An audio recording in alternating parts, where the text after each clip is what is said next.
लोक आस्था का महापर्व छठ भारतीय संस्कृति में प्रकृति पूजा और सूर्य उपासना का एक अनूठा उदाहरण है। इस पर्व में बांस से बने सूप, डाला व दउरा का केंद्रीय पवित्र स्थान होता है, जिसके बिना अर्घ्य देने की कल्पना भी अधूरी है।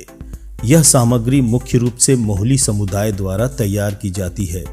विडंबना यह है कि सदियों से इस परंपरा को जीवित रखने वाला यह कारीगर समाज आज खुद घोर उपेक्षा और आर्थिक तंगी का शिकार है, जिसके कारण उन्हें अपनी पुश्तैनी जमीन से पलायन करने पर मजबूर होना पड़ रहा है। मधुपुर के पश्चिम छोर पर स्थित ग्राम सलैया एवं लालपुर में मोहली समाज के कुछ परिवार हैं जो सदियों से इस पारंपरिक कला से जुड़कर अपनी रोजी रोटी चलाते हैं, पर उनकी स्थिति दयनीय है। बांस की कलाकृतियों को बनाने वाले इस समाज की आर्थिक दशा दयनीय है, जिसके प्रमुख कारणों में कच्चे माल की बढ़ती लागत है।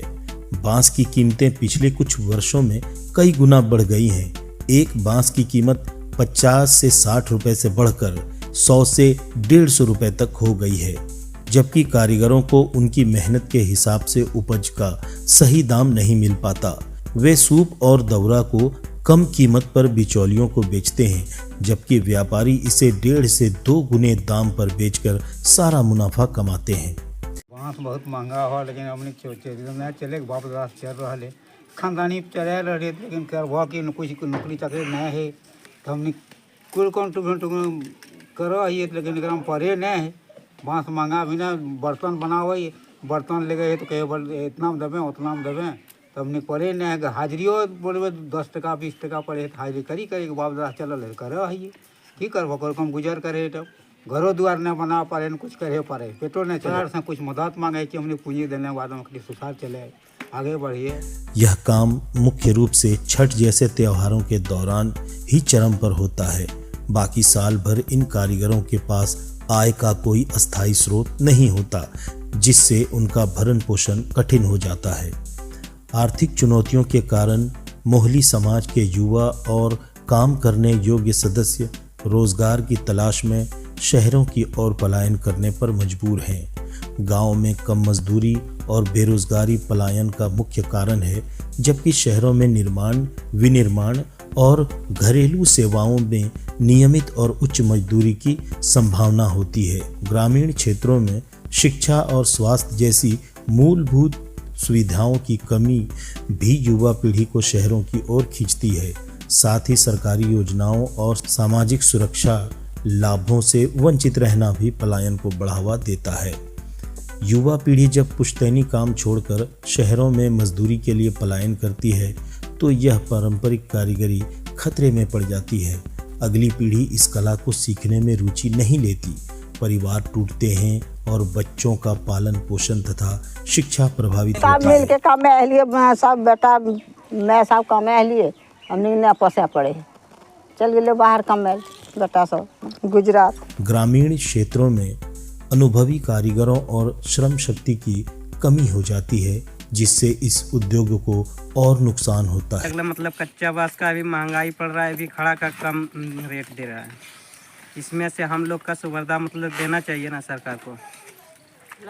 हम लोग का लोन देता तो अभी हम लोग तो ये भी इतना मेहनत नहीं करना पड़ता है। हम लोग अभी बच्चों लोग को स्कूल भी भेज सकते थे ना। अभी हम लोग तो गरीब है, हम लोग का बच्चा लोग तो पढ़ाई कर नहीं पा रहा है, इसी में सब इसी में लग जाता है। इसमें नहीं लगेगा तो आदमी का पेट कैसे पल जाएगा। सरकार से निवेदन है कि हम लोग का थोड़ा गरीब को ध्यान दिया करें। बाजार में अब पीतल, स्टील और प्लास्टिक के सूप, डाला जैसे विकल्प भी उपलब्ध हैं। हालांकि बांस का महत्व बरकरार है, पर इन विकल्पों के प्रयोग से पारंपरिक कारीगरों की बिक्री पर नकारात्मक प्रभाव पड़ा है। उतना महंगा खड़वा महंगे नहीं चले हवे और बांस के महंगा है, की करबो किसी तरह से गुजर ले रहा है। इस समाज को पलायन की मजबूरी से बाहर निकालने और उनकी कला को बचाने के लिए तत्काल कदम उठाने की जरूरत है। सरकार और स्थानीय प्रशासन को बिचौलियों की भूमिका को नियंत्रित करते हुए कारीगरों के लिए न्यूनतम समर्थन मूल्य तय करना चाहिए ताकि उन्हें उनकी मेहनत का उचित लाभ मिल सके। बांस और अन्य कच्चे माल की रियायती दर पर उपलब्धता सुनिश्चित की जानी चाहिए। कारीगरों को बांस से अन्य उत्पाद जैसे फर्नीचर, सजावटी सामान बनाने का प्रशिक्षण देना चाहिए ताकि साल भर उनकी आय सुनिश्चित हो सके।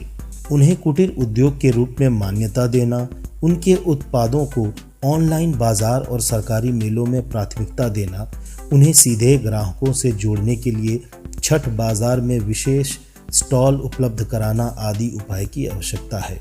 मोहली समाज के इस योगदान को सार्वजनिक रूप से स्वीकार कर उन्हें सामाजिक सुरक्षा योजनाओं से जोड़ना चाहिए।